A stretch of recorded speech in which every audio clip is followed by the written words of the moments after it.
আনফালের ঠিক পরের সূরাটি কোরআনের একমাত্র সূরা যার শুরুতে বিসমিল্লাহির রহমানির রহিম নেই।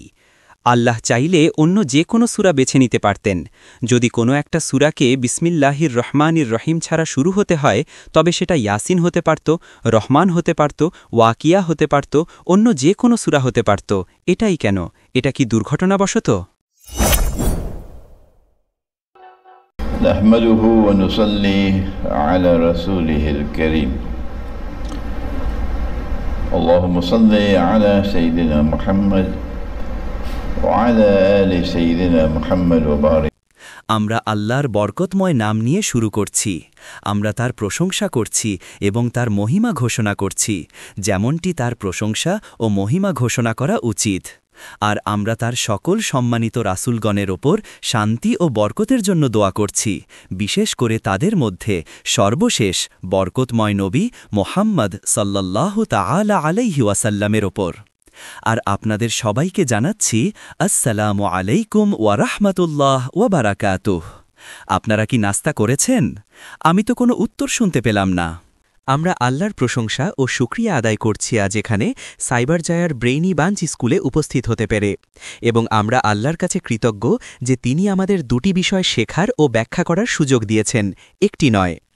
আমাদের লেকচারের প্রথম অংশ হল কোরআন এবং চাঁদ, আর দ্বিতীয় অংশ হল কোরআন এবং তারকারাজি। আমাকে ব্যাখ্যা করতে দিন। কোরআন এবং চাঁদ কোরআন তিলাওয়াতের পদ্ধতি। আমি বর্তমানে এই বইটি লিখছি।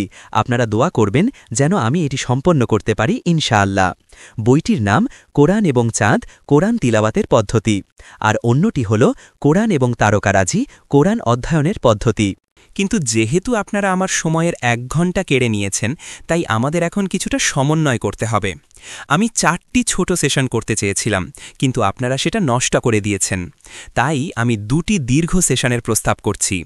প্রথম সেশন এখন থেকে দুপুরের খাবার ও সালাত পর্যন্ত, আর দ্বিতীয় সেশন তার পরে।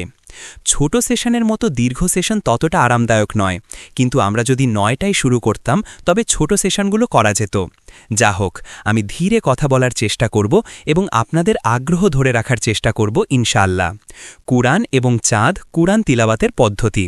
আর আমি একটি খুব আকর্ষণীয় ঘটনা দিয়ে শুরু করতে চাই। রাসূলুল্লাহ সাল্লাল্লাহু তাআলা আলাইহি ওয়াসাল্লামের কয়েকজন সাহাবী মরুভূমিতে সফর করছিলেন। সূর্য ডোবার সময় হল, তাই তারা রাত কাটানোর জন্য একটি জায়গা খুঁজছিলেন। তারা একটি গোত্রের সন্ধান পেলেন, কিন্তু এই গোত্রটি তখনও মূর্তি পূজা করত। কিন্তু আরবদের আতিথেয়তা খুবই বিখ্যাত, তাই তারা আশা করেছিলেন যে গোত্রের কাছ থেকে কিছু মেহমানদারি পাবেন, কিছু মাকান, খাবার, ঘুমানোর জায়গা। কিন্তু ওই গোত্র ইসলামের এই নতুন ধর্মকে পছন্দ করত না, তাই গোত্রটি বলল, কোনো আতিথেয়তা নেই।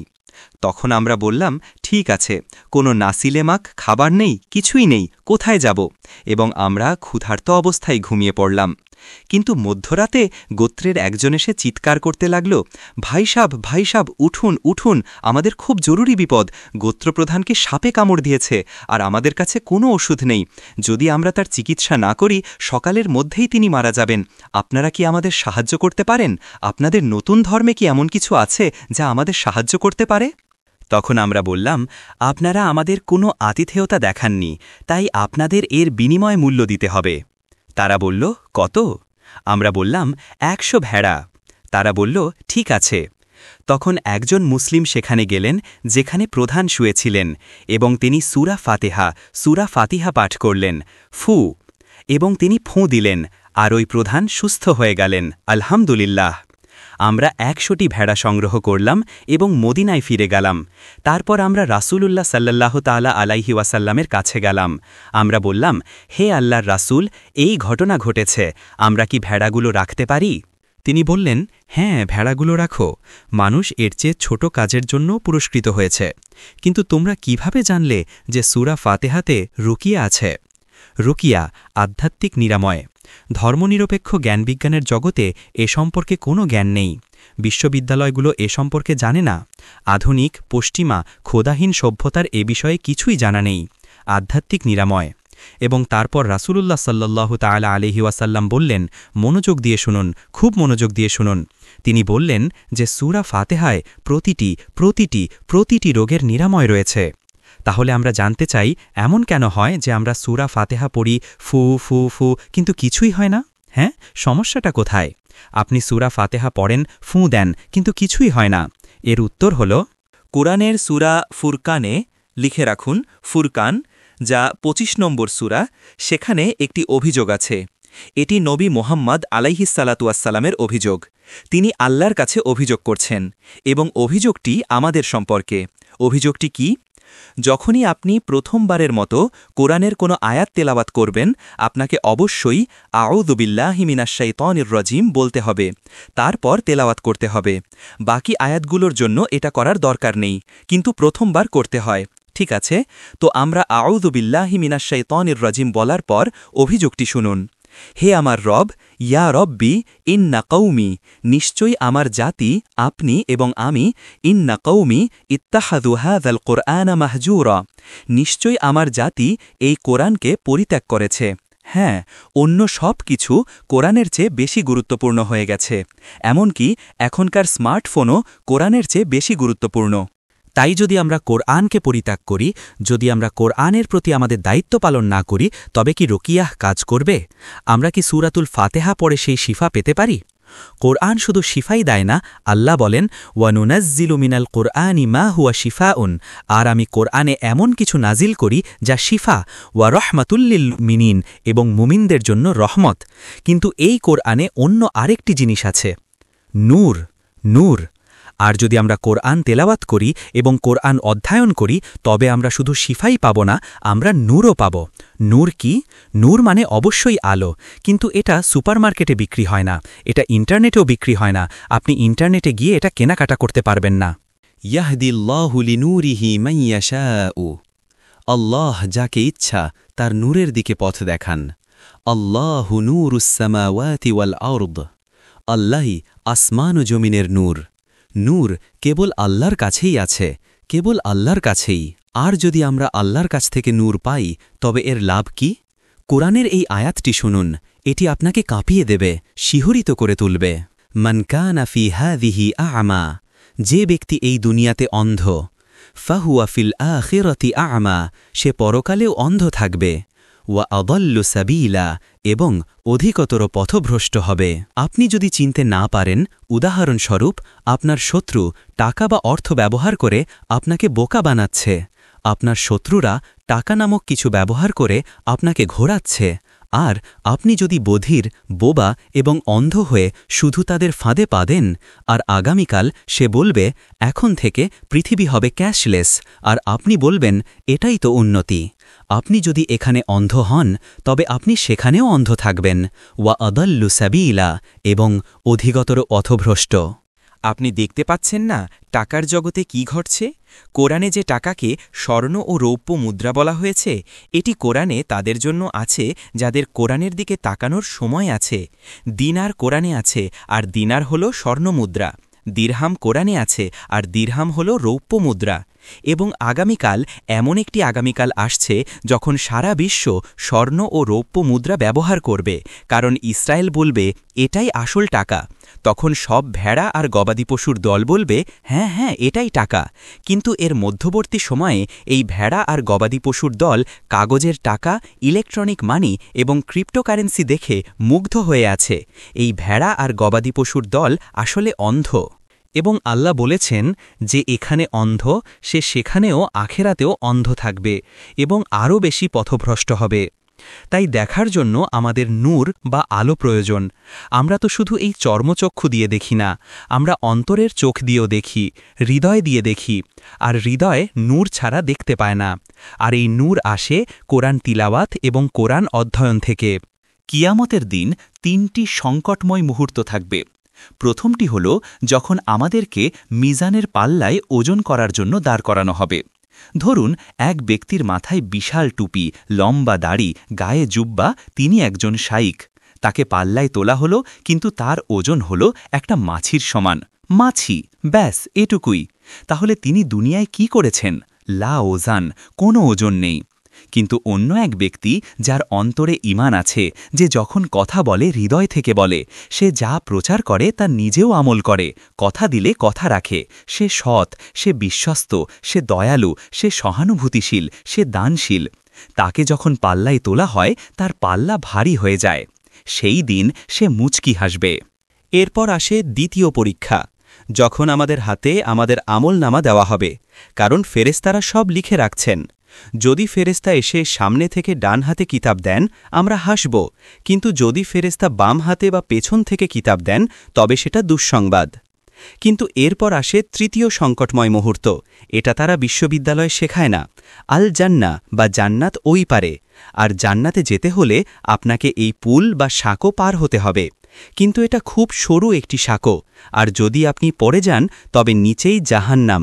আর এই সাঁকো পার হওয়ার একমাত্র উপায় হল যদি আপনার দেখার মতো আলো থাকে। আর যাদের অন্তরে কোনো আলো নেই, তারা যদি নিজেদের মুখের সামনে হাত রাখে, তবুও তারা নিজেদের হাত দেখতে পাবে না। এটা কোরআনের কোন সূরা? হ্যাঁ, আলোর সূরা, সূরা আন-নূর।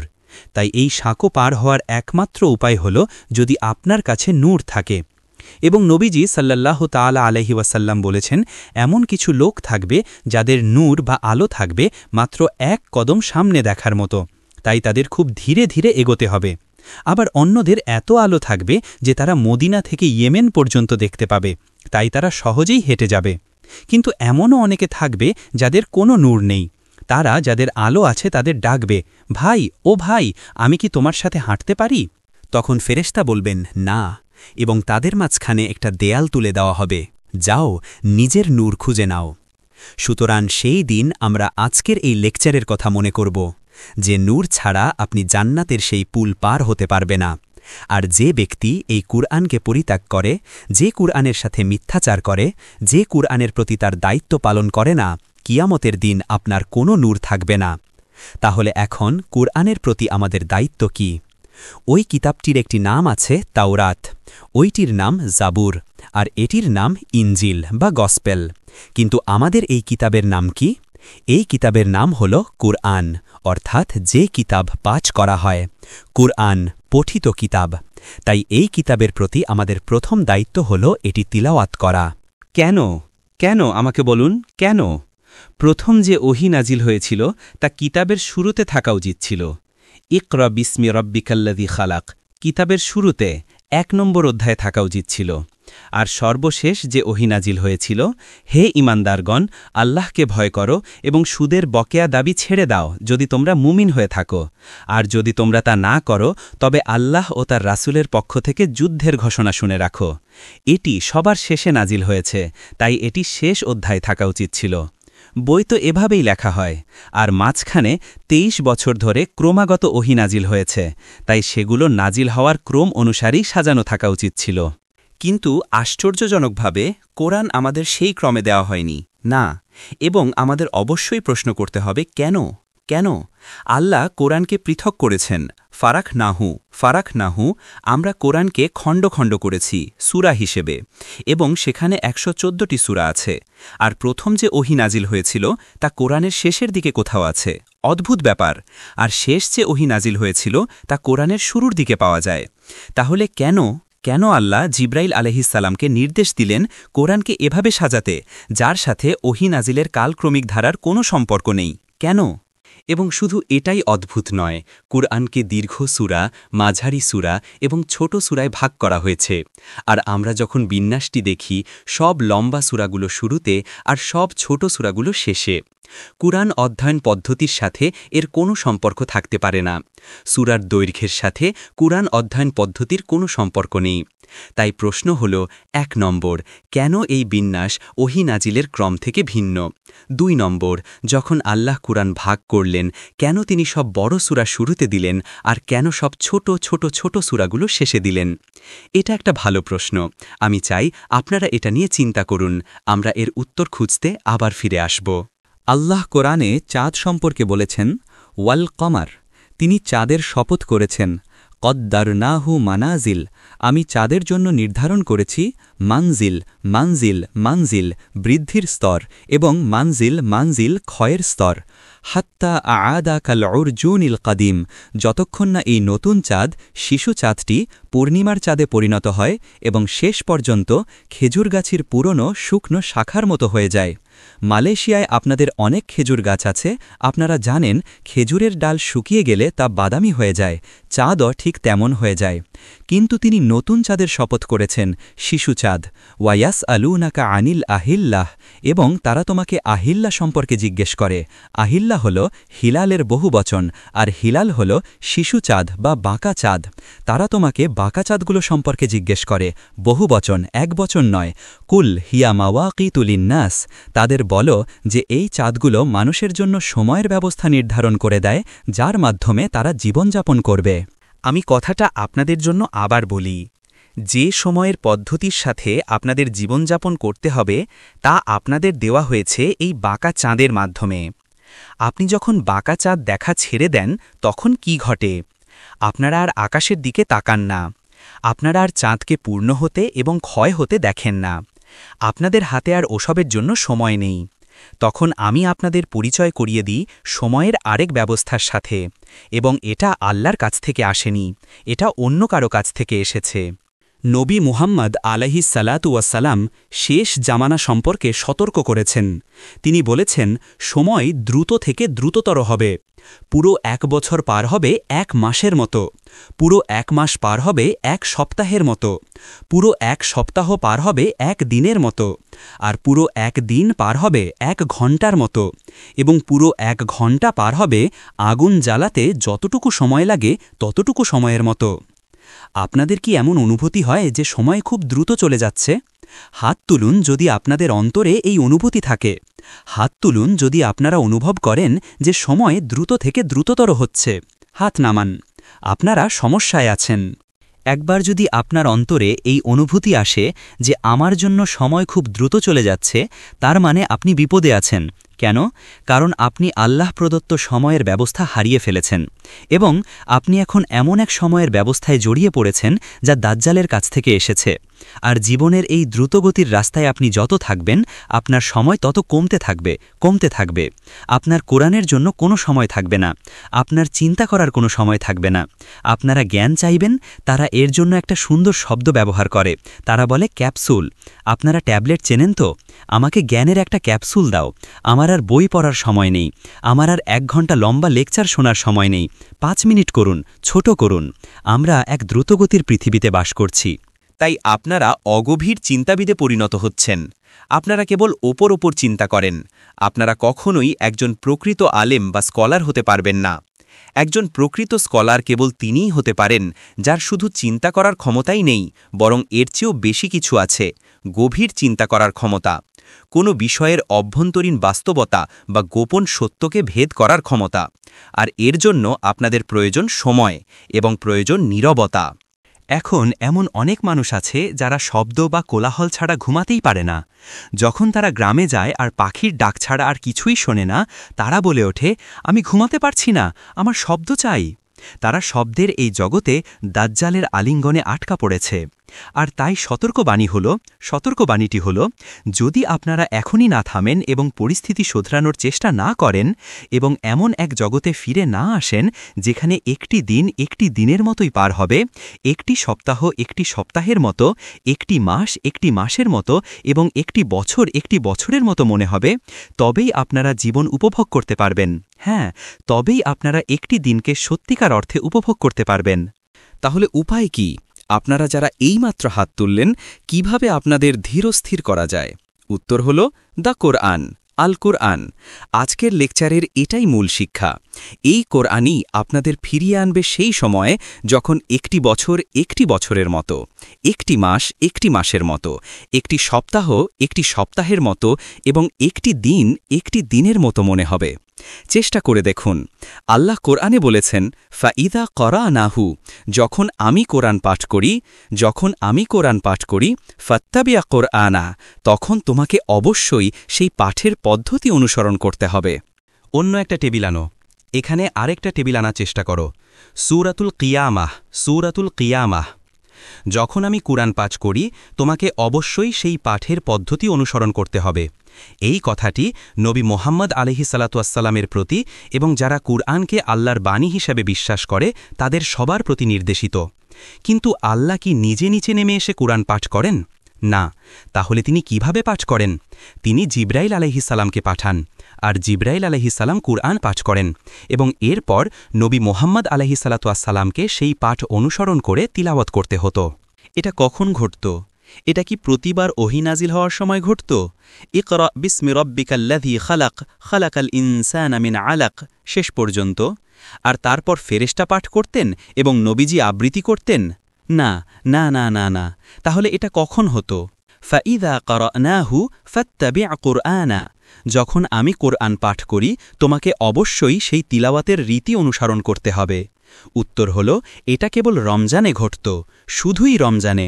সারা বছর ধরে ওহী নাজিল হতো, কিন্তু রমজান মাসে জিবরাইল আলাইহিসসালাম প্রতি রাতে আসতেন। তিনি কোরআন পাঠ করতেন আর নবী মুহাম্মদ সাল্লাল্লাহু আলাইহি ওয়াসাল্লামকে তখন তা পাঠ করতে হতো এবং রমজান শেষ হওয়ার আগেই তারা নাজিলকৃত পুরো কোরআন খতম করতেন। তার জীবনের শেষ বছরটি ছাড়া সেবার তিনি কতবার কোরআন খতম করেছিলেন? কতবার? আরে বলুন, আমি হতাশ হচ্ছি, বলুন আমাকে। 2 বার। আপনারা এটা জানতেন তাই না? তাহলে বলছেন না কেন? শেষ বছরে 2 বার। আল্লাহ আমার সাথে কথা বলছেন কারণ তোমরা এখনো তরুণ, আমি বৃদ্ধ। যখন তোমরা বৃদ্ধ হবে এবং কবরের কাছাকাছি যাবে তোমাদের কোরআন তেলাওয়াত দ্বিগুণ করা উচিত। বৃদ্ধ বয়সে বেশি করে কোরআন পড়ো, তাই তোমার বাবা মা বৃদ্ধ হলে তাদের এ কথা বলো। সুতরাং এখন আমরা জানি যে আল্লাহ তেলাওয়াতের একটি পদ্ধতি দিয়েছেন, আর আমরা যদি সেই পদ্ধতি না মানি আপনি যতই ফু দেন না কেন বাতাস ছাড়া আর কিছুই বের হবে না। তেলাওয়াতের সেই পদ্ধতিটি কি? প্রথম যে বিষয়টি আমরা জানি তা হল পুরো কোরআন রমজান মাসে তেলাওয়াত করতে হবে। জাযাকাল্লাহ। পুরো কোরআন রমজানের শুরু থেকে শেষ পর্যন্ত কাভার টু কাভার পড়তে হবে। আচ্ছা, আমি কি আরেকটা প্রশ্ন করতে পারি? আপনারা তৈরি? হ্যাঁ? রমজান তো এইমাত্র গেল। আপনারা যারা রমজানে পুরো কোরআন খতম করেছেন হাত তুলুন। হাত 1 2 3 4 5 6 7 8 6 7 8 9 9 জন, মাত্র 9 জন। এটা সন্তোষজনক নয়। না, জেগে উঠুন, নিজেদের জাগান। আমি হতাশ। আগামী রমজানে এমনটা হতে দেবেন না। রমজানের ফরজ হল রোজা, কিন্তু রমজানের সবচেয়ে গুরুত্বপূর্ণ সুন্নাহ, সবচেয়ে গুরুত্বপূর্ণ হল পুরো কোরআন শুরু থেকে শেষ পর্যন্ত তেলাওয়াত করা, কারণ এটি আল্লাহর দ্বারা নির্ধারিত একটি সুন্নাহ। তাই আগামী বছর রমজানে এটি মনে রাখবেন, যদি আপনারা বেঁচে থাকেন। ঠিক আছে, তো তিনি 1 মাসে অর্থাৎ রমজান মাসে পুরো কোরআন খতম করতেন। ঈদের পর কি হতো? উত্তর, তিনি কোরআন তেলাওয়াত চালিয়ে যেতেন। শাওয়াল মাসে তিনি আবারও পুরো কোরআন শুরু থেকে শেষ পর্যন্ত পড়তেন। এটাই সুন্নাহ। এরপর জিলহজ মাস, আর এখন জিলহজ মাস। আজ কি 23 তারিখ? 23? আমার মনে হয় আজ জিলহজের 23 তারিখ। এক ব্যক্তি রাসূলের কাছে এসে বললেন, হে আল্লাহর রাসূল, আমাদের কোরআন তেলাওয়াত করতে হবে, আমাদের কত সময় নেওয়া উচিত? নবী আলাইহিসসালাতুয়াসাল্লামকে সেই উত্তরই দিতে হয়েছিল যা আল্লাহর পক্ষ থেকে জিবরাইল আলাইহিসসালামের মাধ্যমে এসেছিল। তাই তিনি বললেন 1 মাস, 1 মাস। লোকটি বললেন, হে আল্লাহর রাসূল, আমি তরুণ, আমি শক্তিশালী, আমি এর চেয়েও ভালো করতে পারি। তখন নবীজি বললেন, ঠিক আছে, তাহলে প্রতি 10 দিনে অর্থাৎ 3 বার কোরআন খতম করা। লোকটি আবার বললেন, হে আল্লাহর রাসূল, আমি তরুণ, আমি শক্তিশালী, আমি এর চেয়েও ভালো করতে পারি। নবীজি বললেন, ঠিক আছে, সপ্তাহে 1 বার, কিন্তু এর চেয়ে দ্রুত নয়, কারণ যদি এর চেয়ে দ্রুত কোরআন পড়েন তবে আপনি এর অর্থ অনুধাবন করতে পারবেন না। আর তাই এখন আমরা জানি যে মাসে 1 বার পুরো কোরআন শুরু থেকে শেষ পর্যন্ত তিলাওয়াত করতে হবে। এটি নবী আলাইহিসসালামের নির্দেশ, যা জিবরাইল আলাইহিসসালামের মাধ্যমে আল্লাহর পক্ষ থেকে এসেছে। তাই আমি ব্রেনিবাঞ্চ স্কুলকে বলেছিলাম, আপনারা চান আমি আপনাদের স্কুলের সাথে যুক্ত হই, এটা আমার শর্ত, এটাই আমার শর্ত। গত রাতে আমি আলহামরা ইন্টিগ্রেটেড স্কুলে লেকচার দিয়েছিলাম। মধ্যরাতের আগে আমি হোটেলে ফিরতে পারিনি। আমি বলেছিলাম স্কুলের ছাত্রদের জন্য এটাই আমার শর্ত। 7 বছর বয়সের মধ্যে প্রতিটি শিশুর কোরআনের যে কোনো অংশ তেলাওয়াত করতে পারার যোগ্যতা থাকা উচিত, আর 10 বছর বয়সের মধ্যে আপনাদের সন্তানদের শুরু থেকে শেষ পর্যন্ত পুরো কোরআন তেলাওয়াত করার অভ্যাস থাকা উচিত। এটাই আপনার সন্তানের জন্য দেওয়া সেরা উপহার হতে পারে। জমি দেওয়া, বাড়ি দেওয়া, মার্সিডিজ বেঞ্জ গাড়ি দেওয়া কিংবা অক্সফোর্ড, ক্যামব্রিজ, হার্ভার্ড বা ইয়েলে পড়াশোনা করানোর চেয়েও এটা অনেক উত্তম। আপনার সন্তানকে দেওয়া সবচেয়ে দামি ও সেরা উপহার হল এটা নিশ্চিত করা যে আপনার সন্তান যেন বড় হয়ে নিয়মিত কোরআন তিলাওয়াতকারী হয়। মূল কথা হল মাসে একবার শুরু থেকে শেষ পর্যন্ত কাভার টু কাভার খতম করা। কিন্তু তিনি বলেছেন যদি আপনি এর চেয়ে দ্রুত তেলাওয়াত করেন তবে আপনি এর অর্থ হৃদয়ঙ্গম করতে পারবেন না।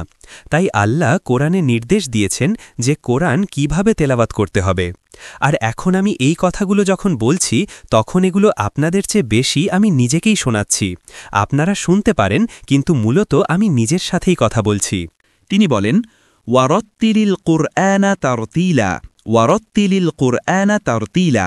আপনি যখন কোরআন তেলাওয়াত করবেন তখন ঘণ্টায় ৯৫ মাইল বেগে কিলোমিটার বেগে তেলাওয়াত করবেন না। স্পিডিং টিকিট খেয়ে বসতে পারেন।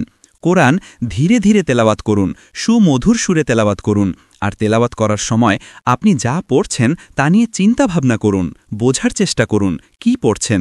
ওয়ারত্তিলিল কুরআনা তারতিলা। তাই তেলাওয়াত করার সময় মাঝে মাঝে আপনাকে থামতে হবে এবং একই আয়াত দ্বিতীয়বার পড়তে হবে, হয়তো তৃতীয়বারও পড়তে হতে পারে। সুতরাং আপনি যদি কোরআন তেলাওয়াত করেন কিন্তু যা পড়ছেন তার কিছুই না বোঝেন তবে তা সন্তোষজনক নয়। মাসালুল্লাযীনা হুম্মিলুত তাওরাতা সুম্মা লাম ইয়াহমিলুহা কামাসালিল হিমারি ইয়াহমিলু আসফারা।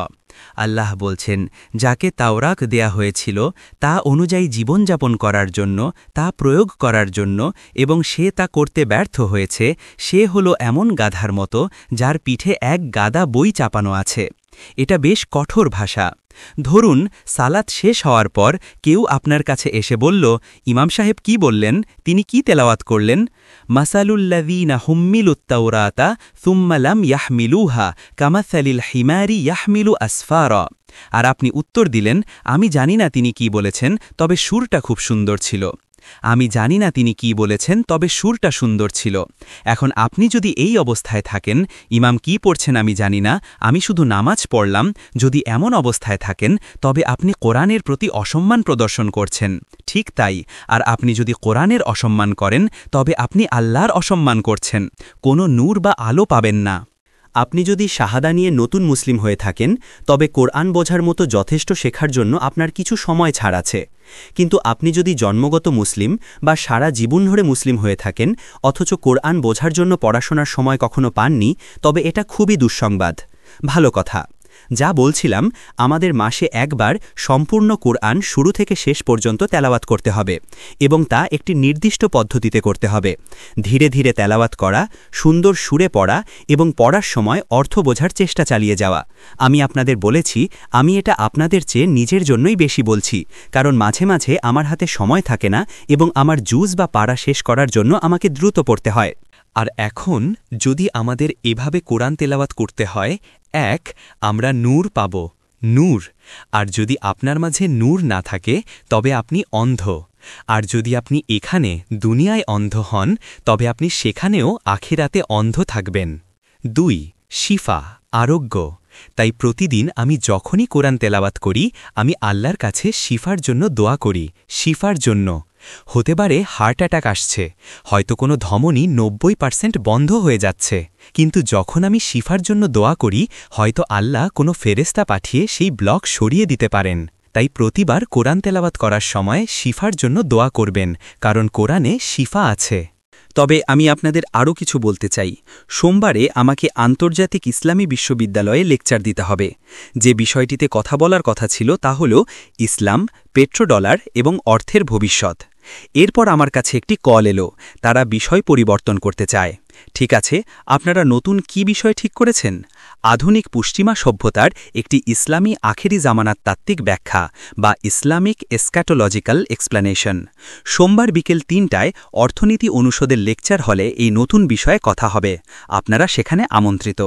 আধুনিক পশ্চিমা সভ্যতার কথা কুরআনে আছে, আর এই আধুনিক পশ্চিমা সভ্যতা থেকে আমাদের দিকে প্রচুর বিপদ ধেয়ে আসছে এবং সেই বিপদ থেকে আমাদের সুরক্ষা প্রয়োজন। এটা শুধু রিবা বা সুদের বিপদ নয় যে আপনি ঋণের ফাঁদে আটকে যাচ্ছেন। এই সভ্যতা থেকে আসা বিপদগুলোর মধ্যে অন্যতম হল বায়ুমণ্ডলকে তড়িৎ চৌম্বকীয় তরঙ্গ বা ইলেকট্রোম্যাগনেটিক ওয়েভস দিয়ে দূষিত করা। আমরা এখন এই তড়িৎচুম্বকীয় তরঙ্গে প্লাবিত হচ্ছি, যা গতকাল ছিল না, ঠিক গতকালও এটা ছিল না, কিন্তু আজ আমরা এতে ডুবে যাচ্ছি এবং তারা আরও উঁচুতে যাচ্ছে, যাকে 5G বলা হয়। আপনারা কেউ 5G সম্পর্কে শুনে থাকলে হাত তুলুন। ঠিক আছে, সবচেয়ে বড় বিপদটা বড়দের জন্য নয়, এটা শিশুদের জন্য, বাচ্চা শিশুরা। এটা মস্তিষ্কে প্রভাব ফেলে, এটা স্মৃতিশক্তির ক্ষতি করে, স্মৃতিশক্তি দুর্বল থেকে দুর্বলতর হয়ে যায়। আমার কথা বিশ্বাস না হলে যাচাই করে দেখতে পারেন। আর স্মৃতিশক্তি দুর্বল হয়ে গেলে তাদের চিন্তা শক্তি লোপ পায়। এই তড়িৎচুম্বকীয় তরঙ্গের প্লাবন থেকে আমাদের কি সুরক্ষা থাকতে পারে? কিছু মানুষ এখন বাজার থেকে ইউরোপের তৈরি বৈদ্যুতিক যন্ত্রপাতি কিনছে এবং সব সময় শরীরের কাছে দামি গ্যাজেট রাখতে হচ্ছে বাঁচার জন্য। মাটিতে থাকা অবস্থায় হয়তো কিছুটা রক্ষা পেতে পারেন, কিন্তু আকাশে কোনো সুরক্ষা নেই। আপনি যখন বিমানে থাকেন তখন আকাশে আপনি পুরোপুরি এর মধ্যে ডুবে থাকেন, বিশেষ করে যদি আপনি শিশু হন, আর একবার ক্ষতি হয়ে গেলে ব্যাস শেষ। অন্যেরা তাদের শিশুদের শহর থেকে দূরে গ্রামে নিয়ে যাচ্ছে তাদের রক্ষা করার জন্য, কারণ আগামীতে শহরে বেড়ে ওঠা কোনো শিশুর মধ্যে আপনি একজনও কোরআনের হাফেজ পাবেন না। আপনি কেবল সেই শিশুকেই কোরআনের হাফেজ হিসেবে পাবেন যে গ্রামে বড় হয়েছে, যার ক্ষতি হয়নি, যার স্মৃতিশক্তি ক্ষতিগ্রস্ত হয়নি। তাহলে নিজেদের এবং বিশেষ করে আমাদের শিশুদের রক্ষা করতে আমরা কি করতে পারি? স্কুলের সেই 1000 শিশুর কি হবে? কোরআনের কথা শুনুন। কোরআন যা বলে তা শুনলে আপনি অবাক হয়ে যাবেন। এটি সূরা বনী ইসরায়েলে ইসরা আছে। ওয়া ইদা কারাতাল কুরআনা, এবং যখন তুমি কোরআন পাঠ করো, জাআলনা বাইনাকা ওয়া বাইনাল লাযিনা লা ইউমিনুনা বিল আখিরাহ হিজাবাম মাসতুরা। যখন আপনি কোরআন তেলাওয়াত করেন যেমনটি তেলাওয়াত করা উচিত, তখন আমরা আপনার এবং সেই জগতের মধ্যে একটি হিজাব বা পর্দা স্থাপন করি।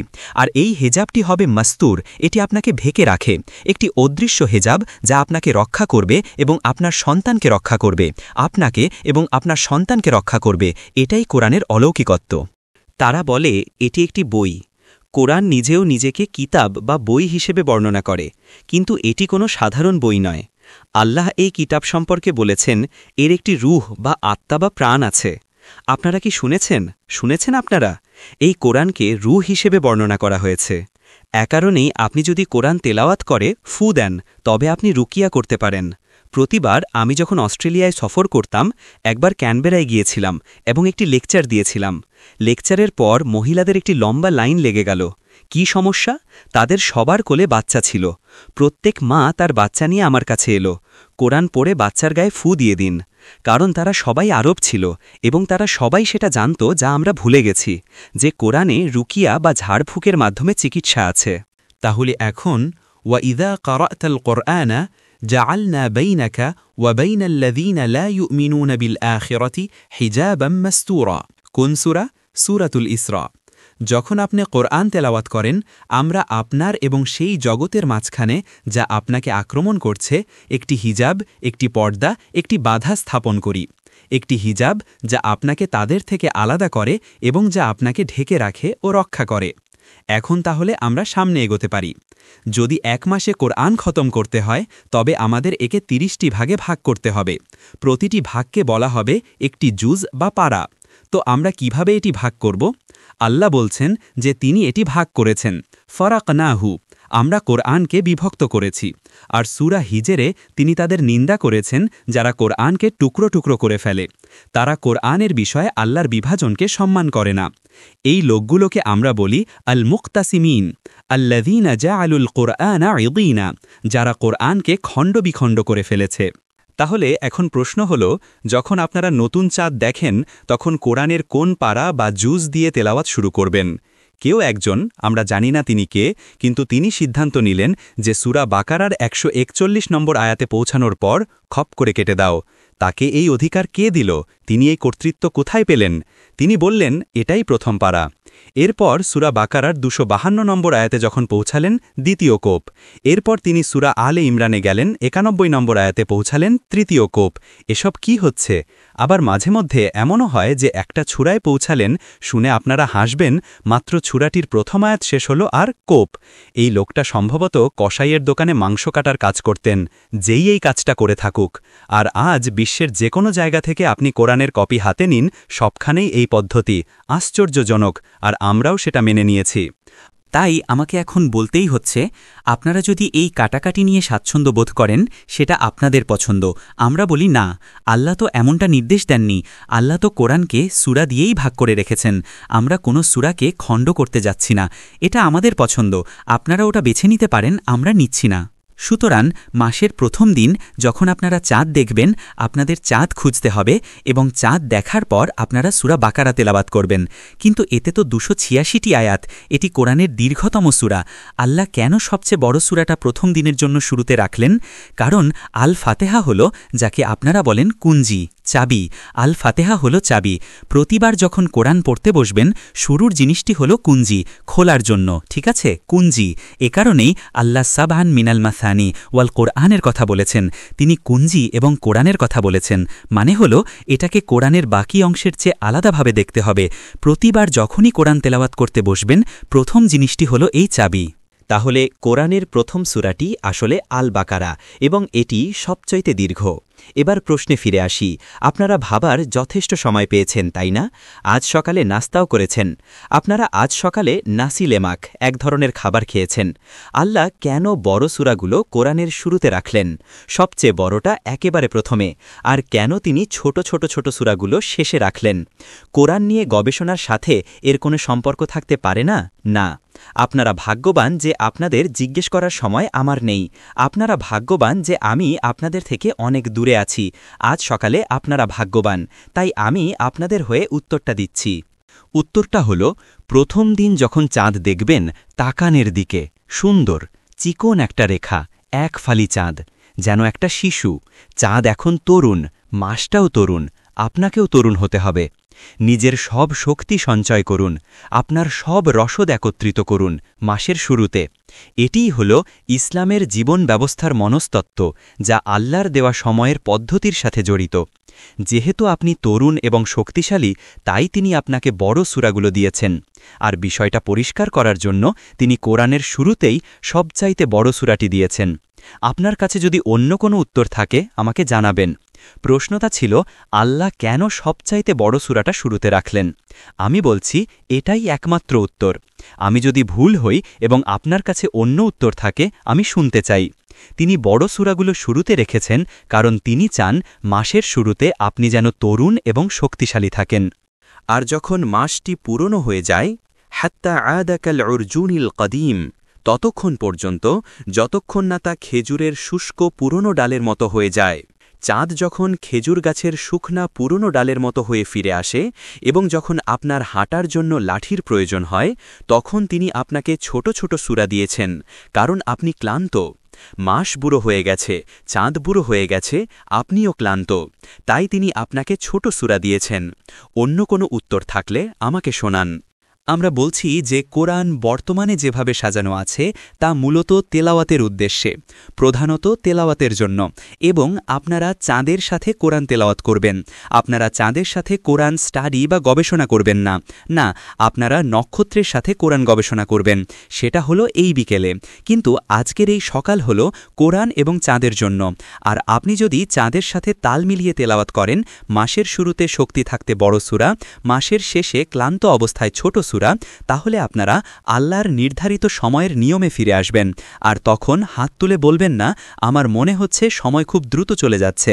আগামীবার যখন আমি আসব এবং হাত তুলতে বলবো, কেউ হাত তুলবে না, না, কারণ আপনারা দাজ্জালের সময়ের ধারণা থেকে নিজেকে মুক্ত করে আল্লাহর নির্ধারিত সময়ের নিয়মে ফিরে এসেছেন। তাহলে এখন শুনুন, প্রথম দিন আমরা সূরা বাকারা পড়ব। এতে সময় বেশি লাগবে, কারণ আমাদের ধীরে ধীরে সুললিত কণ্ঠে এবং বোঝার চেষ্টা করে কোরআন পড়তে হবে। তাই কখনো কখনো আমাদের হয়তো একই আয়াত দ্বিতীয় বা তৃতীয়বার পড়তে হতে পারে। এরপর মাসের দ্বিতীয় দিন আমরা সূরা আলে ইমরান পড়ব এবং তৃতীয় দিন আমরা সূরা আন নিসা পড়ব। চতুর্থ দিন আমরা সূরা আল মাইদা পড়ব। পঞ্চম দিন আমরা সূরা আল আনআম পড়ব এবং ষষ্ঠ দিন আমরা সূরা আল আরাফ পড়ব। আর সপ্তম দিনে কি হবে? এখন অদ্ভুত কিছু ঘটতে যাচ্ছে। সপ্তম দিনে কোনো বড় সূরা নয়, না, কোরআনে এখানে অদ্ভুত কিছু একটা আছে। সপ্তম দিনে হল সূরা আল আনফাল, আর সূরা আনফাল একটা ছোট সূরা। বাকারা 286, আলে ইমরান 200, আন নিসা 177, আল মাইদা 120, আল আনাম 166, আল আরাফ 206, আর অনুমান করুন আল আনফাল 75। কোরআনে কোনো কিছুই দুর্ঘটনাবশত ঘটে না। এরপর আনফালের পরে হল তাওবা 129, ইউনুস 109, হুদ 123, ইউসুফ 111। তাহলে মাঝখানে কেন এমন? এগুলোর সবগুলোই 100-এর বেশি, কোনোটা 200-এর বেশি, কিন্তু একটি সূরা, মাত্র একটি সূরা হল 75 আয়াতের। এটা কি কোনো দুর্ঘটনা হতে পারে? কোরআনে কি কোনো দুর্ঘটনা আছে? আল্লাহ কোরআন পাঠিয়েছেন লিকৌমি ইয়াতাফাক্কারুন, চিন্তাশীল সম্প্রদায়ের জন্য। বিখ্যাত পাকিস্তানি, অবশ্য তিনি পাকিস্তানের জন্মের আগের, ভারতের, তার নাম ড মোহাম্মদ ইকবাল, ভারতের অন্যতম শ্রেষ্ঠ পণ্ডিত মোহাম্মদ ইকবাল। তিনি একজন কবিও ছিলেন। জানেন তিনি কি বলেছিলেন? তিনি বলেছিলেন উম্মতে মোহাম্মদী আলাইহিসসালাতুয়াসসালাম 500 বছর আগেই চিন্তাভাবনা করা বন্ধ করে দিয়েছে। হ্যাঁ, আমরা 500 বছর আগেই চিন্তা করা থামিয়ে দিয়েছি। তাহলে সূরা আনফাল এত ছোট কেন? আরও একটা ব্যাপার আছে। শুধু আনফাল রহস্যজনকভাবে ছোটই নয়, বরং আনফালের ঠিক পরের সূরাটি কুরআনের একমাত্র সূরা যার শুরুতে বিসমিল্লাহির রহমানির রহিম নেই। আল্লাহ চাইলে অন্য যে কোনো সূরা বেছে নিতে পারতেন। যদি কোনো একটা সূরাকে বিসমিল্লাহির রহমানির রহিম ছাড়া শুরু হতে হয়, তবে সেটা ইয়াসিন হতে পারত, রহমান হতে পারত, ওয়াকিয়া হতে পারত, অন্য যে কোনো সূরা হতে পারত। এটাই কেন? এটা কি দুর্ঘটনাবশত? না। যখন এই দুটো বিষয় একত্রে আসে, ইংরেজিতে একটা বড় শব্দ আছে, শব্দটা শুনে ভয় পাবেন না, জাক্সটাপোজড, পাশাপাশি স্থাপন করা। ইংরেজদের কিছু অদ্ভুত শব্দ আছে জানেন তো? জাক্সটাপোজড মানে হলো তারা পাশাপাশি অবস্থান করছে। 1 নম্বর, সূরা আনফাল এত ছোট। 2 নম্বর, এর পরের সূরা তাওবাতে কোনো বিসমিল্লাহির রহমানির রহিম নেই। আল্লাহ চান আমরা যেন চিন্তা করি। আমাদের কি চিন্তা করা উচিত নয়? এর তাৎপর্য কি? যখন আমরা চিন্তা করি এবং আমাদের মত প্রকাশ করি, একমাত্র আল্লাহই নিশ্চিত করতে পারেন যে সেটা সঠিক কিনা। তাই আমরা বলি আল্লাহই ভালো জানেন। সুতরাং যখন কোনো মতামত দেবেন, সেটাকে কখনোই মানুষের মধ্যে বিভেদ সৃষ্টির জন্য ব্যবহার করবেন না। নতুন কোনো দল তৈরি করে একে অপরের সাথে মারামারি বা বক্সিং ম্যাচে নামবেন না। না না, আমাদের মত হলো, এবং আল্লাহই ভালো জানেন, সূরা আনফাল ছোট 75 আয়াত এবং সূরা তাওবাতে বিসমিল্লাহির রহমানির রহিম নেই, কারণ আল্লাহ চান আমরা যেন একটি পরিবর্তন আনি। মাসের প্রথম 6 দিন আমরা প্রতিদিন একটি করে সূরা তিলাওয়াত করছিলাম, আল বাকারা, আলে ইমরান, আন নিসা, আল মায়েদা, আল আনআম এবং আল আরাফ। কিন্তু 7ম দিনে আল্লাহ চান আমরা যেন একটি পরিবর্তন আনি। তিনি চান 7ম দিনে আমরা 2টি সূরাকে একত্রিত করি। এটাই হলো সেই প্রশ্নের আমার উত্তর। সূরা আল আনফাল কেন এত ছোট, এবং কেন সূরা আত তাওবার শুরুতে বিসমিল্লাহির রহমানির রহিম নেই? যদি আমার উত্তর সঠিক হয়, তবে আমি দোয়া করি এতে যেন আল্লাহর পক্ষ থেকে বারাকা থাকে। যদি আমার উত্তর সঠিক হয় এবং আপনারা তা অনুসরণ করেন, তবে আপনাদের জন্যেও এতে বারাকা থাকবে। আর তাই 7ম দিনে আমরা 2টি সূরা একত্রিত করব, আল আনফাল এবং আত তাওবা। 8ম দিনে আমরা আবার 2টি সূরা মেলাব, ইউনুস এবং হুদ। ইউনুস 109 আয়াত, হুদ 123 আয়াত। 9ম দিনে আমরা মেলাব ইউসুফ এবং আর রাদ। এখন লক্ষ্য করুন, আনফাল ছিল ছোট এবং তাওবা ছিল দীর্ঘ। আমরা দুটিকে মিলিয়েছি। ইউনুস এবং হুদ দুটিই বড় সূরা, কিন্তু খুব বেশি বড় নয়। কিন্তু এখন ইউসুফ 111 আয়াত আর রাদ মাত্র 43, অর্থাৎ আল্লাহ চান আমরা একত্রিত করি একটি বড় এবং একটি ছোট সূরা। 10ম দিনে আমরা মেলাবো ইব্রাহিম, যা মাত্র 52 আয়াত, এর সাথে আল হিজর, যা 99 আয়াত, প্রায় দীর্ঘ এবং হ্রস্বর সংমিশ্রণ। কিন্তু 11 দিনে এটি একটি দীর্ঘ সূরা, 128 আয়াত, 128। তিনি এখন কেন পরিবর্তন করলেন? রদ ছিল মাত্র 43, ইব্রাহিম ছিল 52, হিজর ছিল 99, 100-এর কম। কিন্তু তিনি পরিবর্তন করে আবার একটি দীর্ঘ সূরায় ফিরে গেছেন, 128 আয়াতের আন-নাহাল। এটি কাকতালীয় হতে পারে না। আল্লাহ আমাদের ইঙ্গিত দিচ্ছেন যে 11 দিনে আপনারা একটি পরিবর্তন আনুন এবং আপনারা শুধু সূরা আন-নাহাল তেলাওয়াত করুন। অন্যথায় সূরা আন-নাহালও হয়তো 100-এর কম হতো। তাহলে তিনি কেন এমনটি করেছেন? উত্তর, আন-নাহলের পরে যে দুটি সূরা আসে সেগুলোর কারণে। সেগুলো কি? সূরা আল ইসরা এবং সূরা আল কাহাফ। আমি সূরা কাফিরুন বলিনি। আমি কি তা বলেছি? না, আপনাদের সতর্ক থাকতে হবে। কোরআন হলো কোরআন, একে মালায় বানাবেন না। সূরা আল কাহাফ আর এই দুটি সূরা একে অপরের বোনের মতো, অবিচ্ছেদ্য। এই দুটি সূরা একে অপরের সাথে সংযুক্ত। আপনি কিভাবে তা জানবেন? মদিনার রাব্বিদের বা ইহুদি পণ্ডিতদের কথা মনে আছে? তারা কুরাইশদের বলেছিল, তাকে নবী সাল্লাল্লাহু আলাইহি ওয়াসাল্লাম এই ৩টি প্রশ্ন করো, যার উত্তর কেবল একজন নবীই দিতে পারেন। এই বইটি হল সূরা আল কাহফের তাফসির, কিন্তু পেছনে আরেকটি বই আছে যার শিরোনাম সূরাতুল কাহফ অ্যান্ড দ্য মডার্ন এজ। সেই বইয়ে আমরা সেই ৩টি প্রশ্ন নিয়ে আলোচনা করেছি। আর যখন আল্লাহ ৩টি প্রশ্নের উত্তর পাঠালেন, উত্তরের ২টি অংশ ছিল সূরা আল কাহফে, কিন্তু তিনি তৃতীয় উত্তরটি রাখলেন সূরা আল ইসরাতে। কেন? আপনাদের এটা বোঝাতে যে এই দুটি সূরা একে অপরের সাথে সংযুক্ত করে অধ্যয়ন করতে হবে। এ কারণেই একাদশ দিনে আপনারা সূরা আন-নাহল তেলাওয়াত করবেন, যাতে দ্বাদশ দিনে আপনারা সূরা আল ইসরা এবং সূরা আল কাহফ তেলাওয়াত করতে পারেন। ১৩তম দিনে সূরা মারিয়াম ৯৮ আয়াত এবং সূরা তহা ১৩৫ আয়াত। ১৪তম দিনে সূরা আল আম্বিয়া ১১২ আয়াত এবং সূরা আল হজ। ১৫তম দিনে, এখন চাঁদ পূর্ণিমার, তাই না? পূর্ণ চাঁদ, তাই সূরা আল মুমিনুন এবং সূরা নূর। দেখেন, ওদিকেও আলো, এদিকেও আলো। ১৫তম দিনে সূরা আল মুমিনুন এবং সূরা আন নূর। এখন শুনুন, এই ১৫ দিন আমি মোটামুটি নিশ্চিত যে আমরা আল্লাহর নির্ধারিত তিলাওয়াতের পদ্ধতি অনুসরণ করছি। আল্লাহই ভালো জানেন। কিন্তু ১৫তম দিনের পর এখন আমাদের বেছে নিতে হবে। আমি আপনাদের বলবো আমার পছন্দ কি, আর আপনারা আপনাদের ইচ্ছামতো বেছে নিতে পারেন। ঠিক আছে, এটি আমার পছন্দ। ১৬তম দিনে আমি সূরা আল ফুরকান, সূরা আশ-শুআরা এবং সূরা আন-নামল একত্রিত করি। সূরা নম্বর ২৫, ২৬, ২৭, অর্থাৎ আমি ৩টি মেলাই। ১৭তম দিনে আমি সূরা আল কাসাস এবং আল আনকাবুত একত্রিত করি।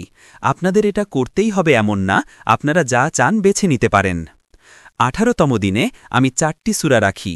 ৪টি: রুম, লুকমান, সাজদা, আহজাব। রুম, লুকমান, সাজদা, আহজাব। এটি ১৮ নম্বরের জন্য। ১৯তম দিনে আমি ৪টি রাখি। সূরা সাবা, সূরা ফাতির, ইয়াসিন, সূরা আস-সাফফাত। ৪টি। ২০তম দিনে আমার আছে ৩টি: সূরা সাদ, সূরা আজ-জুমার, সূরা গাফির। ২১তম দিনে আমার আছে ৩টি: সূরা ফুssiলাত, সূরা আশ-শুরা, সূরা আজ-জুখরুফ। ২২তম দিনে ৫টি সূরা: সূরা আদ-দুখান, সূরা আল জাসিয়া, সূরা আল আহকাফ, মোহাম্মদ এবং ফাতাহ। ২৩তম দিনে ৬টি সূরা: সূরা আল হুজুরাত, সূরা কফ, সূরা আজ-জারিয়াত, সূরা আত-তুর, সূরা আন-নাজম, সূরা আল কামার। ২৪তম দিনে সূরা আর-রাহমান, সূরা আল ওয়াকিয়া, সূরা আল হাদিদ, সূরা আল মুজাদালা। ৪টি। ২৫তম দিনে সূরা আল হাশর, মুমতাহিনা, সূরা আস-সাফ, সূরা আল জুমুয়া, সূরা আল মুনাফিকুন, সূরা আত-তাগাবুন, সূরা আত-তালাক, সূরা আত-তাহরিম। ২৬তম দিনে আমি তিলাওয়াত করি সূরা আল মুলক, সূরা আল কলম, সূরা আল হাক্কা, সূরা আল মাআরিজ। ২৭তম দিনে আমি তিলাওয়াত করি সূরা নূহ, সূরা আল জিন, মুজ্জাম্মিল, মুদ্দাসসির, কিয়ামা, ইনসান এবং মুরসালাত। ২৮তম দিনে সূরা আন-নাবা থেকে সূরা আল গাশিয়া পর্যন্ত। ২৯তম দিনে সূরা আল ফজর থেকে সূরা আল আলাক পর্যন্ত। এবং ৩০তম দিনে ছোট, আপনারা আধা ঘণ্টার মধ্যে শেষ করতে পারবেন, সূরা আল কদর থেকে শেষ পর্যন্ত, যাতে ২৯তম দিনের শেষে যদি চাঁদ দেখা যায় তবে একই সময়ে ৩০তম পারা শেষ করতে কোনো অসুবিধা না হয়। এই হলো আমার পদ্ধতি। আপনাদের এটা হুবহু অনুসরণ করতে হবে না। ১৫ তারিখ পর্যন্ত আমি পরামর্শ দেব আমি যা দিয়েছি তা মেনে চলার। ১৫ তারিখের পর আপনারা বেছে নিতে পারেন। আমরা যদি এভাবে কোরআন তেলাওয়াত করি তবে নতুন চাঁদ দেখার সময়ের মধ্যেই আমাদের পুরো কোরআন শেষ হয়ে যাবে। তাই মাসের শেষ কয়েকটা দিন আপনারা বিশ্রামের মুডে থাকবেন। শুধু শুরুতেই দীর্ঘ সূরা এবং শেষে ছোট সূরা নয়, মাঝখানে মাঝারি আকারের সূরাগুলো আছে। আল্লাহ প্রথমে দীর্ঘ সূরাগুলোর সাথে মাঝারিগুলো মিলিয়েছেন দ্বিতীয় ধাপে, এবং তারপর তৃতীয় ধাপে শুধু মাঝারি আকারের, এবং শেষ ধাপে সব ছোট সূরা। তবে আরও একটি বিষয় আছে, আপনারা কি লক্ষ্য লক্ষ্য করেছেন? আপনারা জানেন যে জান্নাতে আমাদের শরাব পান করার অনুমতি দেওয়া হবে? আপনারা কি সেটা জানেন? এবং আপনারা জানেন এটি অত্যন্ত সুস্বাদু হবে। আল্লাহ বলেন লাজ্জাতাল্লিশারিবিন, এবং আপনারা পান করতেই থাকবেন, যত খুশি পান করবেন, তবুও আপনারা গাড়ি চালিয়ে ফিরতে পারবেন, কোনো মাতলামি নেই। এটাই জান্নাতের শরাব। কিন্তু আমার একটা প্রশ্ন আছে, আমরা কি শরাব সেভাবে পান করি যেভাবে পানি পান করি? না, পানি আপনারা পান করেন, ড্রিঙ্ক, কিন্তু শরাব আপনারা চুমুক দিয়ে আস্বাদন করেন, সিপ। চুমুক দেওয়ার বাহাচা শব্দটা কি? হিরুপ। তাই পানি আপনারা পান করেন, কিন্তু শরাব হিরুপ। এখন কোরআনের দিকে তাকান। দীর্ঘ সূরাগুলো পানির মতো, কিন্তু ছোট সূরাগুলো শরাবের মতো, কারণ ছোট সূরাগুলোর মধ্যে প্রচুর ছন্দ আছে, অনেক ছন্দ। তিনি ছন্দের সাথে আয়াত তেলাওয়াত করছেন। ওয়াল আদিয়াতি দাবহা, কবিতা, এগুলোর মধ্যে ছন্দ আছে। তাই আল্লাহ চান আমরা ছোট সূরাগুলো যেন দীর্ঘ সূরাগুলোর মতো করে না পড়ি। দীর্ঘগুলো পানিপানের মতো, কিন্তু ছোটগুলো শরাব আস্বাদনের মতো। তাই মাসের শেষ কয়েকটা দিন আপনারা বিশ্রামের মুড়ে থাকেন, নতুন মাসের প্রথম দিনের জন্য নিজেকে প্রস্তুত করছেন। আবারও, আমি তরুণ এবং আমি শক্তিশালী, সূরা আল বাকারা। আমরা যদি সময়ের এই পদ্ধতির সাথে জীবনযাপন করি যে মাসের শুরুতে আমাদের তরুণ ও শক্তিশালী হতে হবে এবং মাসের শেষে আমরা বিশ্রাম নেব, তবে আপনারা জীবন উপভোগ করবেন, আপনারা বেঁচে থাকাটা উপভোগ করবেন, আপনারা দিনটি উপভোগ করবেন। আর এই হল কোরআন তিলাওয়াতের পদ্ধতির ওপর আপনাদের জন্য আমার উপস্থাপনা। শায়েখের দেখানো পদ্ধতি অনুযায়ী কোরআন তেলাওয়াতের জন্য আমরা নিয়ে এসেছি wirecite.com, যা প্রত্যেক তেলাওয়াতকারীর জন্য সম্পূর্ণ ফ্রি।